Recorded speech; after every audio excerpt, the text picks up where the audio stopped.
پاکستان کے ضلع قصور کے اس نوجوان مجاہد کی کہانی جس نے اسرائیل کی سرحدوں کو ہلا کر رکھ دیا۔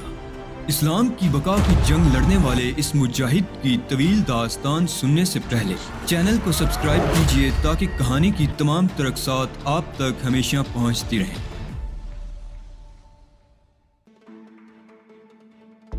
دوسرے لمحے اس نے جھک کر کیرن شیمے کی گردن پکڑ لی اور اس کو دوہرا کر کے اپنے بدن کا پورا دباؤ ڈال دیا۔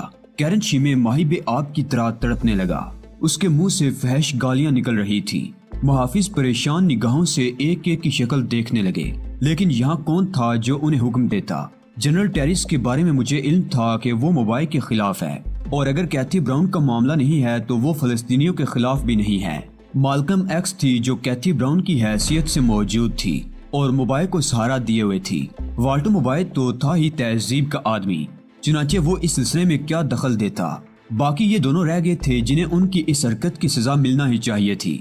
مائیکل جان کی تو حالت خراب ہو گئی تھی، معلوم نہیں اس کے سر کی چوٹ کتنی شدید تھی، لیکن کیرن شیمے بھی مصیبت میں پھنس گیا تھا۔ فلسطینی نوجوان نے کیرن شیمے کے سر کے بالوں کو مٹھی میں پکڑ کر اس کا سر اوپر اٹھایا اور پوری قوت سے زمین پر دے مارا۔ آوازیں خاصی اذیت ناک تھی، یوں لگتا تھا جیسے زمین پر پتھر گر رہے ہیں۔ میں نے دزدیدہ نگاہوں سے جنرل ٹیرس کی طرف دیکھا۔ وہ بے حس و حرکت کھڑا تھا اور اس کے انداز سے یہ پتہ نہیں چلتا تھا کہ وہ اس معاملے میں مداخلت کرنا چاہتا ہے یا نہیں۔ سر پر ضربیں لگنے سے کیرن شیمے بھی نیم جاں ہو گیا۔ دفعتاً فلسطینی نوجوان نے حلق سے زوردار آواز نکالی۔ اس نے باری برکم کیرن شیمے کو بالوں سے پکڑ کر اٹھایا اور اسے لے کر دوڑتا ہوا دیوار کے قریب پہنچ گیا۔ دیکھتے ہی دیکھتے اس نے وحشی درندے کی طرح سے دیوار سے دے مارا۔ کیرن شیمے کے حلق سے دردناک چیخیں نکلنے لگی۔ اب وہ فحش کلامی بھی بھول چکا تھا۔ چیختے چیختے اس نے کہا، مدد، بچاؤ بچاؤ، لیکن وہاں موجود افراد میں سے کسی نے اس کی مدد نہیں کی اور فلسطینی نے پوری قوت سے نیم جاں اور نڈال کیرن شیمے کا گلا دبا دیا۔ چند لمحوں تک کمرے میں غرغراہٹ کی آوازیں ابھرتی رہی۔ شیمے کا بدن متحرک تھا، لیکن آہستہ آہستہ اس کی مزاحمت جواب دے گئی اور وہ بے حس و حرکت ہو گیا۔ کمرے میں موجود محافظ متخیرانہ انداز میں منہ پھاڑے اس خونی کھیل کو دیکھ رہے تھے۔ چونکہ میں نے انہیں مزاحمت کے لیے منع کر دیا تھا، اس لیے وہ ساکت و جامد کھڑے ہوئے تھے۔ نوجوان نے انتہائی بے خوفی اور دلیری سے ہم میں سے ہر شخص کی شکل دیکھی اور پھر آہستہ آہستہ آگے بڑھتا ہوا دیوار سے جا لگا۔ پھر اس نے کہا، تم لوگ میرے ساتھ جو سلوک کرنا چاہتے ہو اس کے لیے آزاد ہو۔ میں بزدلوں کی طرح اس موقع سے فائدہ اٹھا کر فرار کی کوشش نہیں کروں گا۔ جنرل ٹیرس نے محافظوں کی طرف دیکھ کر سخت لہجے میں کہا، اسے گرفتار کر لو۔ وہ تینوں محافظ نوجوان پر ٹوٹ پڑے تھے۔ پھر انہوں نے نوجوان کو پہلے کی طرح کس دیا۔ میں نے والٹر موبائل اور کیتھی براؤن کی طرف دیکھا اور آہستہ سے بولا، اس وقت مزید کوئی پروگرام جاری رکھنا ممکن نہیں ہے۔ بہتر یہ ہوگا کہ آپ مسٹر والٹر موبائل کو واپس ان کی رہائش گاہ پر لے جائیں۔ میں ذرا جنرل ٹیرس کے ساتھ مصروف ہوں۔ کیتھی براؤن نے گردن ہلا دی۔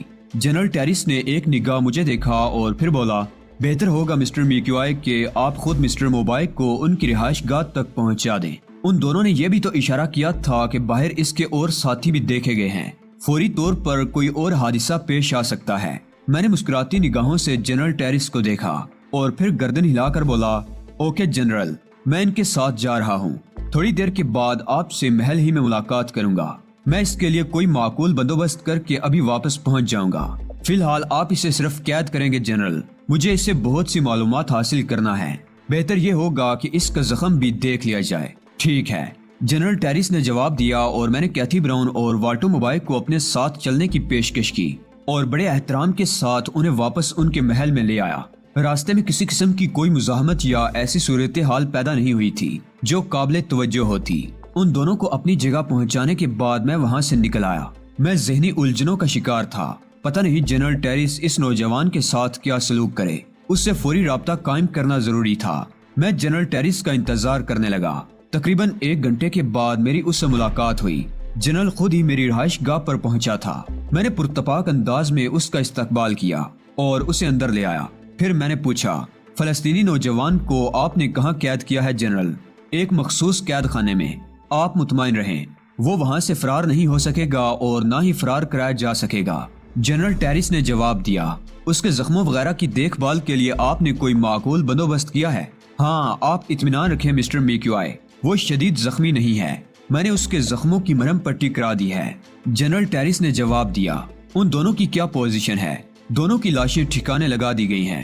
جنرل نے سکون سے جواب دیا اور میں اچھل پڑا۔ او تو کیا وہ دونوں؟ ہاں، وہ اسی جگہ مر چکے تھے، لیکن جنرل ان کی اس طرح موت ہمارے لیے بہت سی الجھنیں پیدا کر دے گی، خاص طور پر وہ محافظ، ان کے ذریعے یہ بات منظر عام پر آ سکتی ہے۔ اس خفیہ میٹنگ کے لیے محافظوں کا بندوبست میں نے کیا تھا۔ کیرن شیمے کو شاید کہیں سے اس فلسطینی نوجوان کے بارے میں اشارہ ملا تھا، اس لیے وہ اس کے پیچھے لگ گیا۔ اس کی یہ کارروائی ہمارے حق میں تھی، لیکن اس کے بعد اس نے جو کچھ کیا وہ خالص ذاتی اناد کی بنیاد پر تھا۔ محافظوں کو ہدایت کر دی گئی ہے کہ وہ اس واقعے کو بھول جائیں، اور وہ بھول جائیں گے۔ آپ مطمئن ہیں؟ انہیں ذہن سے نکال دیجئے مسٹر میکوائے، جنرل نے کہا۔ ویسے اس واقعے کے بارے میں آپ کا کیا خیال ہے جنرل؟ جہاں تک میری معلومات کا تعلق ہے، فلسطینی چھاپا مار اسرائیلی ایٹمی پلانٹ کی فکر میں یہاں کافی عرصے سے کام کر رہے ہیں، جو مسٹر والٹو موبائل کی نگرانی میں تکمیل پایا ہے۔ یہ ایٹمی پلانٹ کہاں واقع ہے جنرل؟ میں نے سوال کیا۔ اس سلسلے میں تمام معلومات خفیہ رکھی گئی ہیں، اور میرا کوئی تعلق براہ راست ان باتوں سے نہیں تھا، اس لیے میں نے اس میں دخل نہیں دیا۔ جنرل ٹیریس، کیا آپ اس بات سے انکار کرتے ہیں؟ موبائل، میرا خیال ہے سب سے زیادہ آپ پر اعتماد کرتا ہے۔ ہاں، اس میں کوئی شک نہیں ہے کہ مسٹر موبائل مجھے خصوصی اہمیت دیتے ہیں۔ اس کے باوجود آپ یہ کہتے ہیں کہ ایٹمی پلانٹ کا آپ کو علم نہیں ہے۔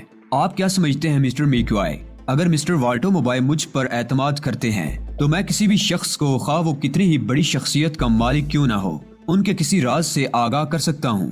ٹیریس نے جواب دیا، آپ ایک قابل فخر آدمی ہیں جنرل، میں آپ کی دل سے قدر کرتا ہوں۔ میرے لیے اور کیا حکم ہے مسٹر میکوائے؟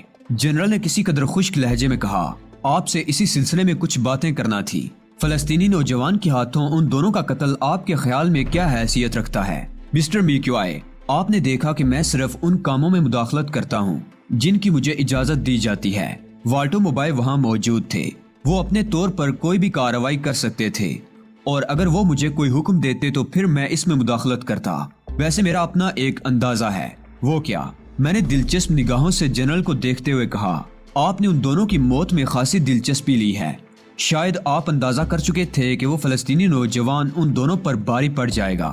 حالانکہ یہ دونوں معمولی حیثیت کے نہیں تھے، لیکن فلسطینی گوریلوں کو جس انداز میں تربیت دی جاتی ہے وہ انہیں فولاد بنا دیتی ہے، اور آپ نے اس فولاد کو ہر طرح سے جانچ لیا تھا۔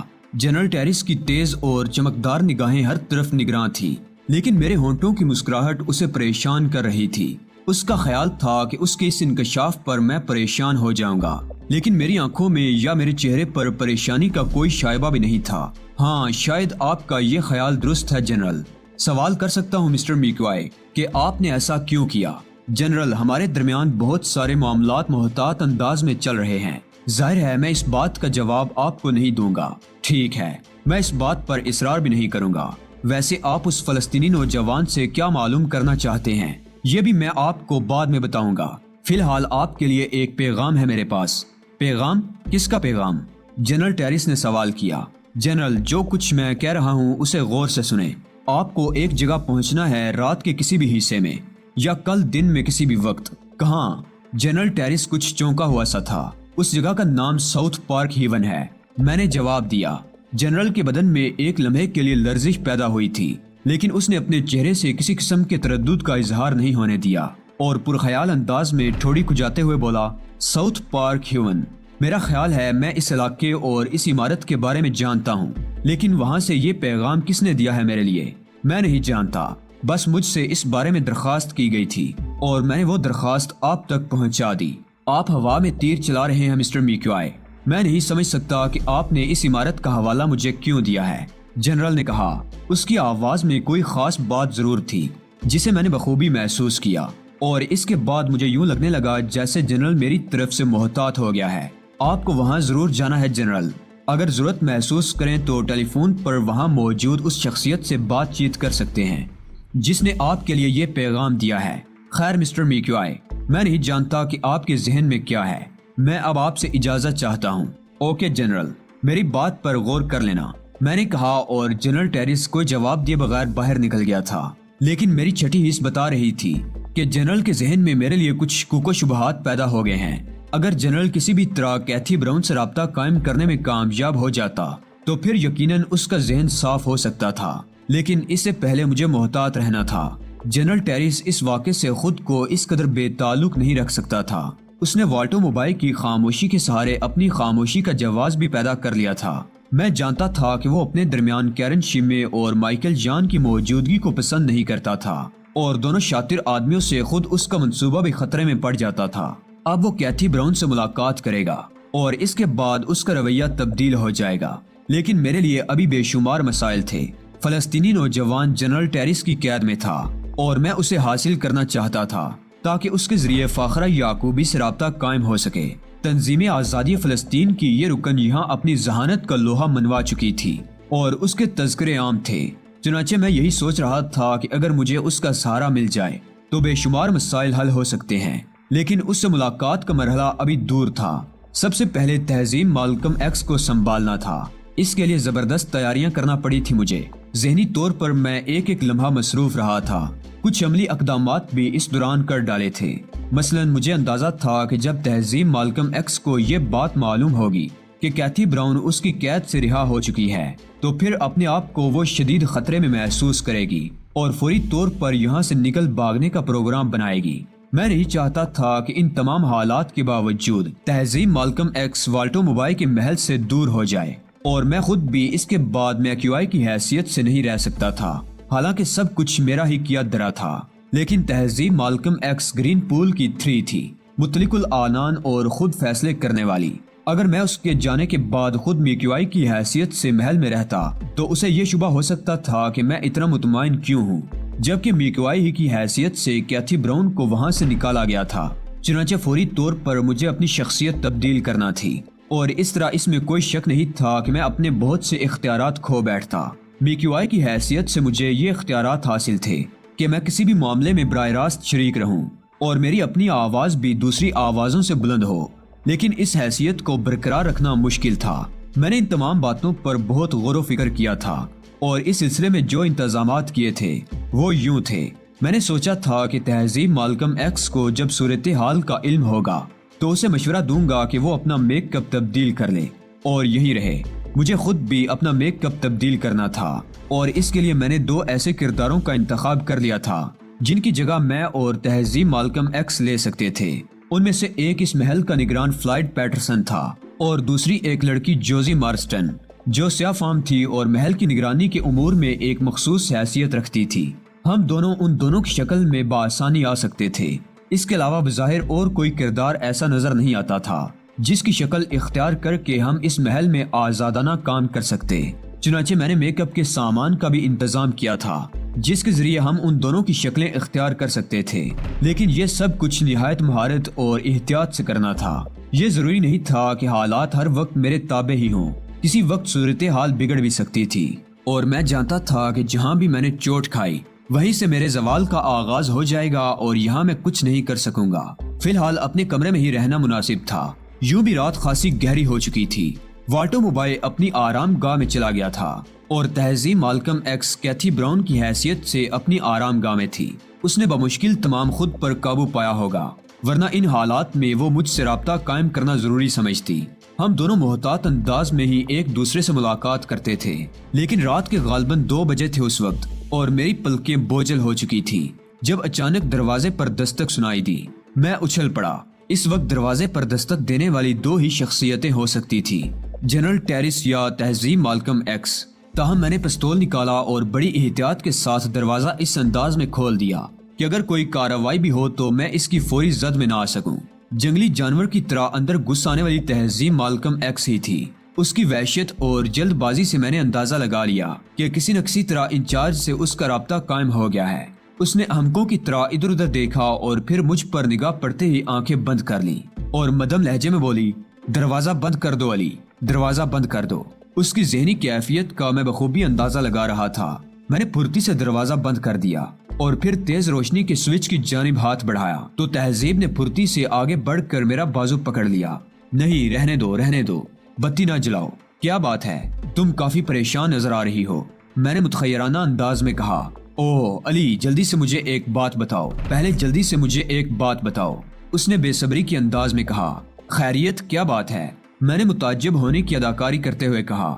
کیا تم نے کیتھی براؤن کو اس کی جگہ سے ہٹا دیا ہے؟ کیا مطلب؟ میں نہیں سمجھا تہذیب۔ یہ بتاؤ، کیا تم ہیڈ کوارٹر پہنچے تھے؟ کیا تم نے انچارج سے کہا تھا کہ تم کیتھی براؤن سے ملنا چاہتے ہو؟ اور اس کے بعد تم تہذیب، برائے کرم اپنے حواس بحال کرو۔ تم جیسی شخصیت کے لیے اتنی بدحواسی موضوع نہیں ہے۔ بیٹھو، آرام سے بیٹھ جاؤ۔ کیا ہوا؟ مجھے تفصیل سے بتاؤ۔ تو تم وہاں نہیں گئے؟ تہذیب نے ڈوبتے ہوئے لہجے میں کہا، اور میں اسے سہارا دے کر مسہری تک لے آیا۔ بیٹھو پلیز، بیٹھو، بیٹھ جاؤ۔ کیا لاؤں تمہارے لیے؟ کچھ نہیں، میں واقعی کچھ زیادہ ہی بوکھلا گئی ہوں۔ پلیز محسوس مت کرنا۔ تہذیب گہری سانسیں لیتے ہوئے بولی۔ میں خاموشی سے اس کی شکل دیکھتا رہا۔ میں نے اپنے انداز میں پریشانی کا تاثر پیدا کر لیا تھا۔ تہذیب چند لمحات گہری سانسیں لیتی رہی، پھر اس نے خود کو سنبھالتے ہوئے کہا، ایک شخص یعنی تم، یعنی مسٹر میکوائی اس جگہ پہنچا جہاں ہم نے کیتھی براؤن کو قید کر رکھا تھا۔ اس نے کیتھی براؤن سے ملاقات کی خواہش کا اظہار کیا، چونکہ انچارج کو یہ بات معلوم تھی کہ تم گرین پول کے لیے ایک اہم کام انجام دے رہے ہو، اور اس وقت تم میکوائی کے میک اپ میں ہو۔ اس لیے اس نے کوئی تعارض نہ کیا اور تم کیتھی براؤن کے پاس پہنچ گئے۔ اس کے بعد تھوڑی دیر تک وہاں رہ کر تم اسے ساتھ لے کر باہر آئے اور پھر کہیں چلے گئے۔ انچارج نے صرف اس لیے مداخلت نہیں کی کہ میں نے اسے تمہارے بارے میں مکمل ہدایات دے دی تھی۔ اس کے بعد سے کیتھی براؤن وہاں واپس نہیں پہنچی، سمجھے؟ وہ واپس نہیں پہنچی۔ انچارج بے حد پریشان تھا۔ میں نے اسے رابطہ قائم نہیں کیا تھا، اس لیے وہ بھی مجھے اس بارے میں اطلاع نہیں دے سکا۔ ابھی تھوڑی دیر پہلے بالکل ہی اتفاقیت طور پر میں خیالات کے ہجوم سے تنگ آ کر اس سے بات کرنے کے لیے ٹیلی فون پر پہنچی اور وہاں کی خیریت معلوم کرنے لگی تو انچارج نے مجھے بے چینی کے انداز میں یہ بات بتائی۔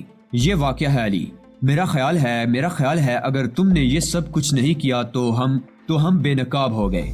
ہمارا سارا منصوبہ خاک میں مل گیا علی۔ ہم اپنی اس کوشش میں مکمل طور پر ناکام ہو گئے۔ تہذیب بہت زیادہ نروس نظر آ رہی تھی۔ میں بھی خاموش رہا۔ میرا انداز اس کے سامنے ایسا ہی تھا جیسے اس انکشاف پر میں سکتے میں رہ گیا ہوں۔ پھر میں نے آہستہ سے تہذیب کے بازو پر ہاتھ رکھتے ہوئے کہا، ہمت نہ ہارو تہذیب، ہمت نہ ہارو۔ یہ سب کچھ کیسے ہو سکتا ہے؟ کس طرح ہو سکتا ہے؟ غور کرو اس پر۔ میرا ذہن معاف ہو رہا ہے۔ میں اعتراف کرتی ہوں علی کہ مجھے اتنا شدید ذہنی جھٹکا لگا ہے کہ میں سوچنے سمجھنے کی قوتیں کھو بیٹھی ہوں۔ اس وقت میں شاید تمہارے پاس نہ آتی، کیونکہ جس قدر احتیاط میں آج کل برت رہی ہوں اس کے تحت میرا اس وقت تمہارے پاس دوڑے چلے آنا غیر مناسب تھا، لیکن میں خود کو باز نہ رکھ سکی۔ مجھے بتاؤ اس کا مقصد تو صرف یہ ہوا کہ میں بھی نگاہوں میں آ گئی اور تم بھی۔ گویا اب ہم دونوں کی پوزیشن یہاں خراب ہو گئی۔ ہم خطرے میں ہیں، اس میں کوئی شک نہیں ہے۔ اگر کوئی شخص میکوائی کی حیثیت سے وہاں پہنچا تھا تو اسے یہ بات اچھی طرح معلوم تھی کہ وہ صرف میکوائی ہے جو وہاں تک جا سکتا ہے۔ یہ بات اسے کیسے معلوم ہوئی؟ یقینی طور پر اس نے یہ بات بھی معلوم کی ہوگی کہ کیتھی براؤن کو بہت محتاط انداز میں اغوا کیا گیا ہے۔ اتنی گہرائی میں کون شخص جا سکتا ہے اور ان تمام باتوں کو جان سکتا ہے؟ تہذیب، واقعی بڑی خوفناک صورتحال ہے۔ ہمیں کوئی فوری اقدام کرنا ہوگا۔ میں تو صرف ایک بات کہتی ہوں، خاموشی سے یہاں سے نکل چلو، ورنہ کوئی بھی لمحہ ہمارے لیے قیامت کا لمحہ ثابت ہو سکتا ہے۔ یہ بات ہم بعد میں سوچیں گے کہ ہمیں محل کی صورتحال پر کس طرح نگاہ رکھنا چاہیے۔ میرا خیال ہے اب 2 سے رابطہ قائم کرنا ہوگا۔ میں اپنی کوشش میں ناکام ہو چکی ہوں۔ 1 منٹ تہذیب، 1 منٹ۔ تم بہت زیادہ نروس ہو گئی ہو، یہ مناسب نہیں ہے۔ میرا خیال ہے تھوڑی سی برانڈی۔ ارے نہیں، کیسی بات کرتے ہو علی؟ میں نے کبھی تمہارے سامنے… ٹھیک ہے، لیکن اس وقت تمہاری کیفیت بہتر نہیں ہے۔ بہرحال میں چاہتا ہوں اس سے پہلے کہ خطرہ ہمارے سروں پر پہنچے ہم اگر کوئی بہترین قدم اٹھا لیں تو کیا حرج ہے؟ اگر تمہارا ذہن کام کر رہا ہے اس سلسلے میں تو ٹھیک ہے، مجھے بتاؤ کیا کیا جائے۔ میں خود تو اعتراف کر چکی ہوں کہ میرے ذہن میں کوئی بات نہیں آتی۔ اتنا زیادہ ہم منظر عام پر آ گئے ہیں کہ میں سوچ بھی نہیں سکتی تھی۔ تم بتاؤ، کیا اس سے یہ اندازہ نہیں ہوتا کہ ہمارا تمام منصوبہ کسی کے علم میں آ چکا ہے؟ خواہ وہ کوئی بھی ہے، اور جو کوئی بھی ہے وہ ہمیں انگلیوں پر نچا رہا ہے۔ اس نے ہمیں جو لمحات دیے ہیں وہ صرف تمسخرانہ انداز میں دیے ہیں، ورنہ اس وقت تک ہم دونوں کو گرفتار ہو جانا چاہیے تھا۔ اگر اس معاملے میں پس پردہ جنرل ٹیرس ہے تو کیسی عجیب بات ہے، کتنی عجیب بات ہے۔ تہذیب نے دونوں ہاتھوں سے سر پکڑ لیا۔ میں ایک کرسی گھسیٹ کر اس کے سامنے بیٹھ گیا تھا۔ تہذیب بار بار چونک کر دروازے کی جانب دیکھنے لگتی تھی۔ اس سے اندازہ ہوتا تھا کہ وہ کس قدر ہراساں ہے، اور یہ صورتحال بہتر نہیں تھی۔ ویسے میرے ذہن میں منصوبہ مکمل تھا